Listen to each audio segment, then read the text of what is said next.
수 있을 것 같아요. 제 의견은 어떻게 생각하세요? 근데 이제 제2결 같은 경우는 지금 시점도 하나의 논점인 것 같고요. 예. 실제 표결이 들어가면 우리 국회법상에는 이게 이제 출석 과반수의 3분의 2가 동의를 하면 그대로 확정이 되거든요. 예. 그렇다면 이게 또 국회법에서 무기명 투표하기 때문에 상당히 변수가 많죠. 소위 말하는 이탈표가 발생할 가능성이 매우 높다라는 예. 생각이 우선 들고요. 이제 아마 민주당 입장에서는 요거 이제 시점을 재서 좀 이렇게 정치적으로도 고려할 부분이 분명히 있을 것 같고, 윤석열 대통령도 과연 지금 당내 의원들 통제가 되느냐, 여기에 대해서 상당히 지금 좀 조급함도 저는 느껴지거든요. 근데 아무래도 지금 총선거가 거의 임박해 있다 보니까 제가 볼 때는 제2결 붙여도 국민의힘 안에서 전 이탈표가 충분히 나올 수 있고, 왜냐하면 이것은 어떤 치명적인 타격이 되는. 그렇죠. 본인의 선거에도 영향을 받지만은 예. 이건 국회의원들도 아무리 우리가 비판을 많이 하지만은 그래도 양심과 국가 이익에 따라서 직무를 행하는 국민의 대표자들 아닙니까? 그렇다면 저는 국민을 믿고 신뢰한다면은 저는 국민들의 여론을 이거 벗어나서 투표하기가 매우 어려울 것이다. 그러다 무기명이기 때문에 저는 김건희 여사 특검법에 대해서는 통과 가능성은 조금 높게 보는 편입니다. 아, 그래요? 이게 무기명 투표라는 게 중요한 것 같아요. 국회법에 딱 돼 있습니다. 예. 제2요구권으로 환부대나는 무기명 투표를 한다. 이렇게 예. 돼 있기 때문에 기명 투표를 하면 검찰총장 출신 대통령이고 아직 사람들이 이거 잘 모르는데 3년 넘게 남았어요. 게다가 캐비넷 안에 뭐가 있는지 모르고. 그렇죠. 좀 찝찝할 수 있죠. 그렇죠. 이게 기명으로 하면 내가 이래도 되나? 라는 생각을 할 수 있을 텐데 예. 무기명이기 때문에 아무도 몰라요. 예, 상황에 따라서 수많은 반란표도 나올 수 있다. 저는 그렇게 아. 생각합니다. 물론 시기가 중요하겠죠. 공천이 끝난 다음에. 그런데 공천이 이제 끝난 다음에. 제가 그래서 민주당은 좀 시간을 끌려고 하는 거예요? 그렇죠. 시간을 끌어서 한 2월쯤에 하면은 공천에 윤곽이 어느 정도 나와 있으니까. 근데 저는 민주당도 그런 생각 할 수 있고 뭐 권한쟁의 얘기까지 나오는 건데 저는 그런 생각조차도 정치적이라고 봐요. 그러니까 저는 이런 범죄 혐의를 밝히겠다, 진실과만 우리는 이야기하겠다라고 민주당도 각오를 했다면은 국민 여론의 70%가 지금 특검법 거부권에 대해서 반대하고 있잖아요. 그러니까 특검 수용하라는 얘기거든요. 그럼 그 민의를 따라야죠. 그렇다면은 국민의힘의 공천을 언제 하든 말든 그게 무슨 상관이 있습니까? 진실을 밝히고 지금 범죄 혐의자들은 증거인멸하고 있고 계속 여기에 대해서 대처할 시간을 주고 있는 거거든요. 그냥 밀어붙여라? 당연히 이거는 정치적으로 고려하는 것 자체가 좀 국민들에 대한 예의가 아니다. 그렇게 생각합니다. 현실적으로는 정치인들이 또 다 고려하고 있어요. 제가 이제 지난 21대 총선 때 공천한 시기를 쭉 봤거든요. 예. 그때가 4.11 총선인데 예. 한 달 전쯤에 거의 마무리가 되더라고요. 그렇지. 한 달 전쯤이야. 예. 그러니까 막 난리가 납니다. 그것도 한 번에 쫙 하는 게 아니고 그렇죠. 지역별로 예. 뭐 TK 지역 먼저 이 사람은 됐어, 얘는 떨어졌어, 네. 뭐 불경 발표하고 이렇게 되는데 그렇죠. 관심이 이제 영남 쪽 아닙니까? 그러면 2월 말이잖아.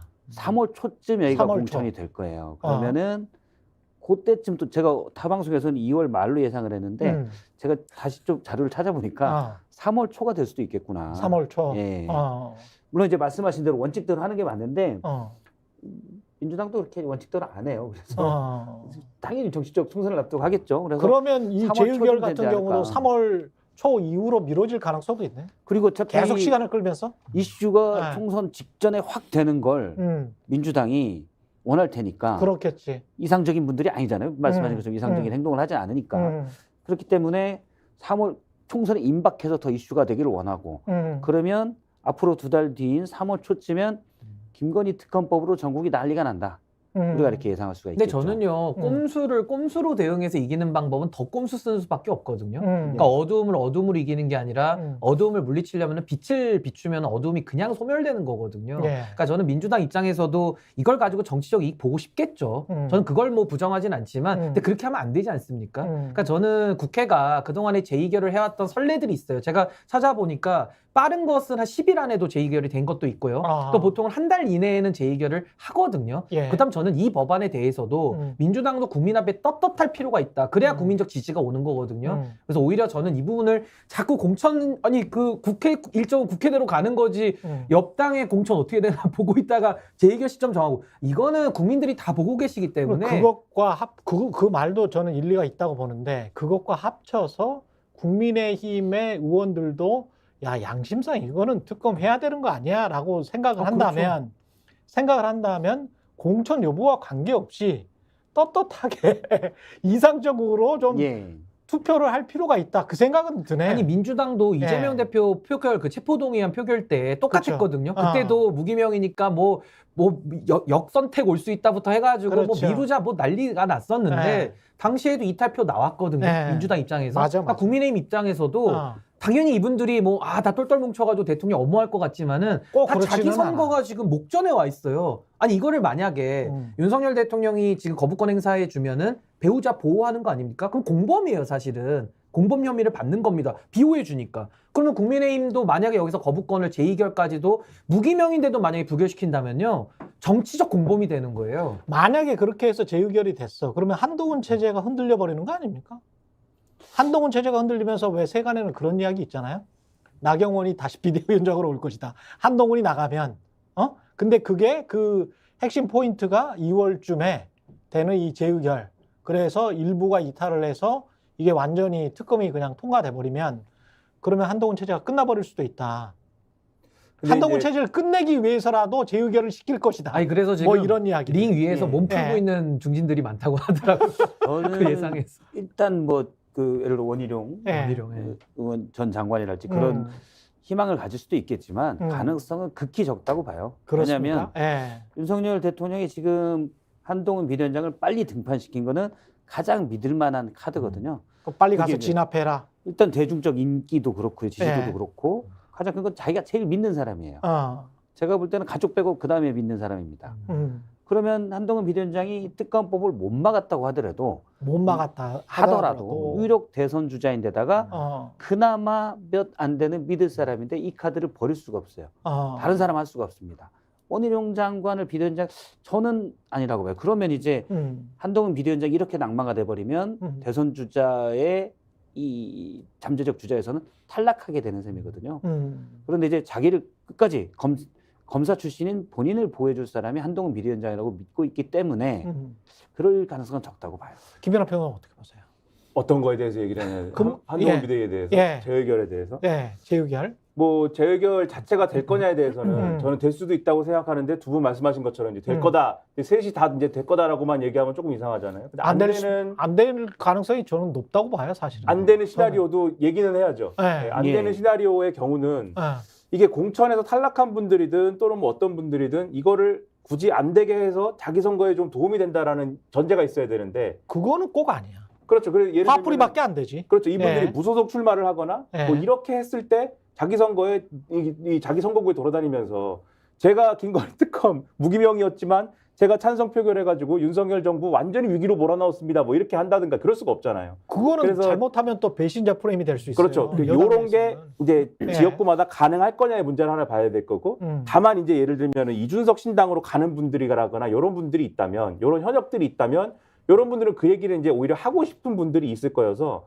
이런 분들은 오히려 소신 투표할 수 있다고 봐요. 그래서 제가 볼 때는 재의결 국면은 상당히 아슬아슬할 거다라는 생각이 하나가 들고 그다음에 한동훈 비대위원장, 한동훈 비대위 체제가 만약에 재의결 국면에서 어떻게 될 거냐의 문제에 있어서는 저는 그 만약에 이제 소위 말하는 재의결이 돼가지고 한동훈 비대위가 이제 무너지는 거냐. 저는 지금 이제 박성태 실장님 말씀하신 것처럼 그 무너지기 어렵다. 이 대통령이 어쨌든 간에 믿을 만한 사람을 보낸 것이기 때문에 근데 누군가는 책임져야 되지 않습니까? 이럴 경우에 책임질 사람이 지금 있죠. 원내대표가 책임지는 겁니다. 원내대표가 잘못한 거죠. 표단속을 왜 못했습니까? 원내대표 잘못이죠. 원내대표가 이제 임명직 총사퇴 큰 칼 이렇게 쓰고 칼 쓰고 죄인 이렇게 해가지고 다니는 거죠. 이제 윤종호 원내대표가 이렇게 가는 거고 그다음에 아마 제가 이제 앞서 말씀하신 이제 민주당이 권한쟁의 심판 청구하고 이런 거는 저도 좀 그 법적인 논리가 잘 이해는 안 돼요. 그 권한쟁의 심판을 청구해가지고 그게 대상이 되는 건지 또는 헌법재판소가 거기에 맞는 판단을 지금 할 수 있는 조건인 것인지 이해는 잘 안 되고 다만 이거를 이제 시간을 질질 끄는 것도 끄는 건데 하나 좀 볼만한 포인트는 요즘에 이제 TV조선, 조선일보 이런 데서 또 얘기하는 게 뭐냐면 총선 후 수사 특검 얘기하잖아요. 근데 요거는 제가 보니까 어떻게 보도를 하고 있냐면 그런 식으로 보도를 해요. 이제는 말할 수 있다 뭐 이런 식으로 얘기하는데 여당 내에서 총선 후에 수사하는 거를 전제로 해서 특검 논의가 있었다라는 얘기를 지금 하거든요. 그래서 요걸 살려가지고 다시 한번 해보자라는 얘기인데 근데 어떤 일이 있었냐면은 한동훈 비대위원장이 비대위원장 취임하기 전에 법 앞에 예외는 없다라고 얘기를 하면서 법 앞에 예외는 없다. 그다음에 특검에 이러저러한 독소 조항이 있다라고 얘기를 하면서 아, 저 얘기가 이 얘기야. 이렇게 조선일보가 보도를 하면서 얘기가 막 커지지 않았습니까? 맞아요. 그러니까 어떻게 했냐면은 윤석열 대통령이 화를 냈잖아요. 화냈지. 대통령이 화내가지고 그날 KBS의 이관섭 이 실장이 또 나와가지고 막 특검은 절대 안 돼 이런 거 하고 정리했잖아요. 이뤄진 나라에서였나? 그래서 예, 그렇죠. 하나로 묶어보면 무슨 얘기냐면 대통령의 의중과는 관계없이 여당 내에서 고양이 목에 방울 달기 논의를 계속 하는 거예요. 하고 있는데 그 얘기가 새 나가가지고 고양이가 화를 내는 거예요. 똑같이 될 것이다. 똑같이 된다. 지금 또 얘기를 하는데 총선 후 수사를 전제로 해서 지금 특검 얘기를 또 하는 거는 이거는 새로운 법을 만들어야 되거든요. 재해결 국면에서 재해결을 똑같은 법을 또 해야 되는 것이지 이 별도의 법을 고쳐가지고 재해결할 수는 없는 것이기 때문에 그렇지. 새로운 특검법을 다시 만들어야 되는데 그렇게 되면 고양이가 또 화를 내겠죠. 이것도 안 된다 결국은 그러면. 그래서 제가 볼 때는 그러면 책임지고 재의결을 시켜가지고 윤석열 대통령하고 여당이 한판 붙든지 그러면 그런 구도에서 총선을 치르든지 아니면은 순응하면서 재의결 안 시키고 우리는 여기선 어떻게 할 수가 없습니다 라면서 맞으면서 가는 수밖에 없을 것이다. 총선 후 특검도 여당의 시간 벌기다.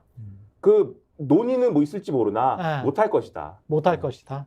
저는 이제 조선일보가 잘 보고 있다고 봐요. 조선일보가 역시 좀 잘해요. 보면. 판을 열심히 만들려고 노력을 그렇죠. 하는 거죠. 맞아요. 정치적 플레이어로서 활동을 잘하죠. 예. 이 신년에 각 매체들이 다 여론조사를 했잖아요. 예. 뭐 SBS가 입소스랑 하고 중앙일보가 갤럽이랑 하고 조선일보가 K스탯이랑 같이 했는데 조선일보만 나온 게 뭐냐면 특검에 대해서 총선 이후 조항을 둬요. 그 질문지를 일부러 만들었구나. 이게 이제 자세한 건 중앙선거 여론조사 심의를 참조하시고요. 특검 거부권에 당시 조선일보 조사에 따르면 찬성이 31%. 그러니까 거부권 하지 마라. 그다음에 특검 거부권 찬성이 31%, 반대가 63%입니다. 예. 거부권 하면 안 된다고 훨씬 많죠. 그렇겠죠. 이게 대부분 여론조사가 다 비슷한 겁니다. 65대 35가 보통인데 근데 총선 이후 특검만 조선일보 조사에 따로 있어요.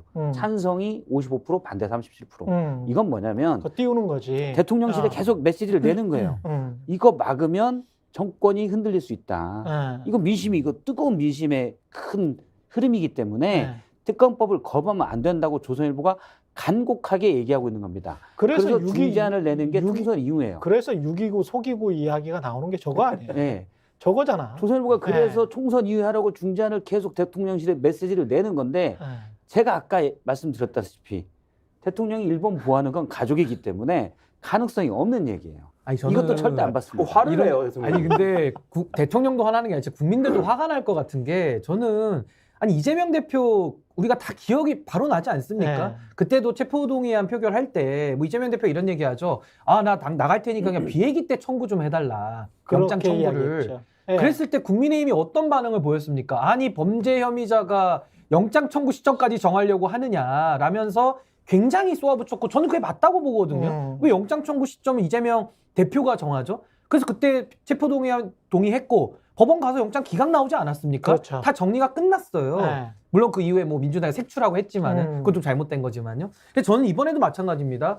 왜 김건희 여사 범죄 혐의를 받고 있는 이제 수사 대상자인데 왜 수사 대상자를 위해서 왜 조선일보든 누구든 간에 왜 자꾸 시점을 가지고 옮겨주는 겁니까? 아니 그러면 그때 이재명 대표 얘기할 때도 좀 옮겨서 하자 이렇게 얘기를 해야 일관되잖아요.